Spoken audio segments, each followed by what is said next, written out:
Assalamualaikum warahmatullahi wabarakatuh. Kembali channel Motor Bicara mengangkat cerita-cerita yang terjadi di masyarakat Betawi Tempo dulu. Cerita rakyat yang sering kita dengerin di berbagai tempat tongkrongan. Kali ini saya mengambil judul Bakhil Radikal. Bakhil atau pedit, kedekut, normal-normal saja, tapi kita diakal-akali untuk menjadi spektakuler kebahilannya. Teman saya gunakan istilah bakhil radikal, melewati batas. Jadi ceritanya begini, Bang Manap emang pedagang kambing dan punya kandang. Seminggu sekali datang setrek buat potong. Si Juki yang paling sering bantuin dianggap jadi karyawannya ngatur. Satu saat dalam perkembangan perjalanan waktu, memang akhirnya masuk pada masa lebaran haji.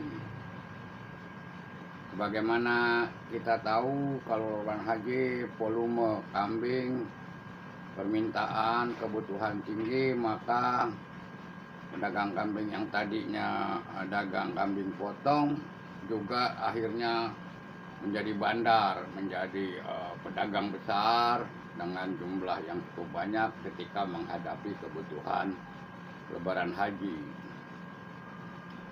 Juki orang yang paling setia, nggak banyak mikir, pokoknya bantuin sesuai perintah bosnya. Nah, kira-kira seminggu mau masuk lebaran haji, mulailah rame di kawasan Tanah Abang.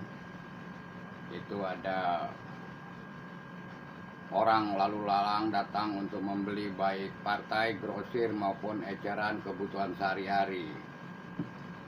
Yang jadi soal nih, Manap yang jadi bos ini nggak punya kandang besar, dan kandang di dalam juga jalan gang kecil, jadi repot kalau kambing datangnya malam dalam jumlah banyak. Diceritain sama Juki, kira-kira pukul 10 ada kabar kambing masuk ke truk, kira-kira 100 ekor pada zaman itu. Dan itu jantan semua, kambing buat korban semua. Rupanya nggak pakai persiapan lagi, tuh truk datang. Bingung nih si Juki, gimana ceritanya? Rupanya bosnya lagi pergi, ada urusan, jadi nggak bisa minta keputusan. Alhasil nalarnya si Juki coba, dia minta bantu sama Sobri dan Salim untuk jagain. Sementara nggak ada persiapan, kandang knockdown atau yang langsung bisa jadi dipasang juga nggak ada. Yang ada memang ada bambu panjang yang disiapin besok buat ngikat kambing atu per atu, ya kan, sekor-sekor. Nah, supir nggak mau ribet, nggak mau lama-lama, pokok turunin, rapiin, kemudian berangkat kalau udah dapat ongkos. Memang ongkos diurus sama pengawal kambing dari Jawa. Ceritanya Juki bingung.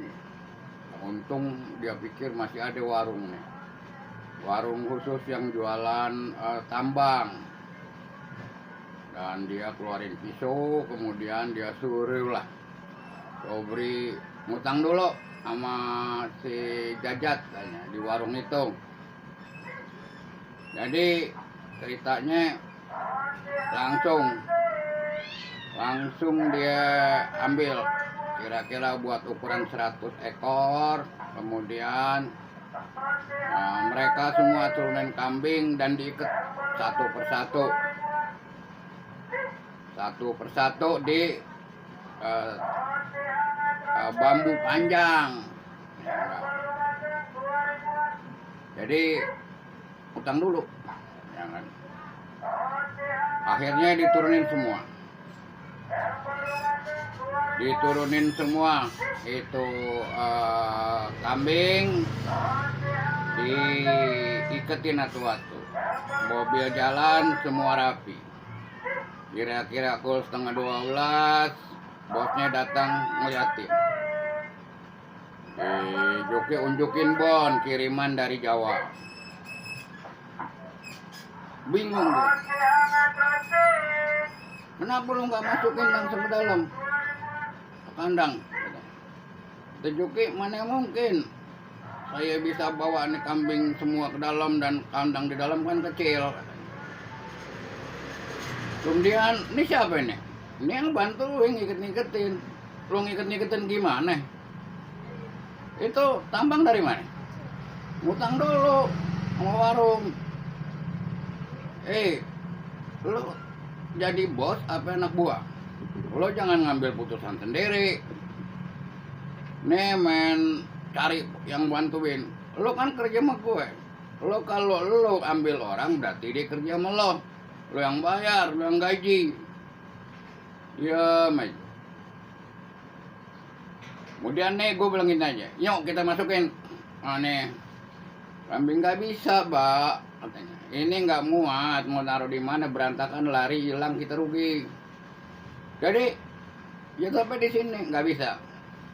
Nih tambang, lu bukain lagi, lu kasih balik ke warung bilang kagak jadi. Mendelik si Joki mau kayak gini nih bos, kayak tai ini kayak begini nih. Gak ada, gue gak mau tahu. Gue gak mau bayar semuanya itu sama anak gua, lu yang bayar. Lah saya gimana ceritanya? Pokoknya gue gak mau tahu, titik. Paham lu ya? Benar-benar kedekut luar biasa, dia gak mau keluarin duit, mau untung segede-gedenya. Wah, akhirnya luar biasa nih bos kayak gini nih. Besok pagi-pagi gue lepasin nih, biarin berantakan. Tapi Joki kan orang baik, nggak bakal berpikiran yang kayak gitu. Kalaupun berpikiran nggak bakal dilakukan. Akhirnya tuh yang dua bantuin dia, dikasih duit sambil minta maaf, nggak sesuai janji. Lu pulang deh kan. Joki saking kecapean, di depan pinggir jalan tuh ada ruko. Dia ambil kardus, dia tidur. Itulah dia ngimpi, kata temennya istilah, bos lo tuh emang bakhil radikal. Mau untung gede, nggak mau keluar biaya. Besok lo nggak usah kerja sama dia. Kaget dia bangun pas subuh. Akhirnya dia mandi dan sholat subuh, minta doa sama Allah agar dia selamat dunia akhirat. Si bos yang habis subuh balik nggak ada rasa kesiannya sama si Joki. Dia bangunin, dia suruh ikat. Joki tanya, ini tambangnya gimana? Kudu dibayar nih. Kagak pakai, kata si bos. Urusan lo, kenapa lo pakai beli-beli tambang segala? Nggak kuat, emang bos gile. Bos bakhilnya kebina-bina. Bos bakhilnya bakhil radikal, tahu nggak? Dia jalan ditinggal bosnya.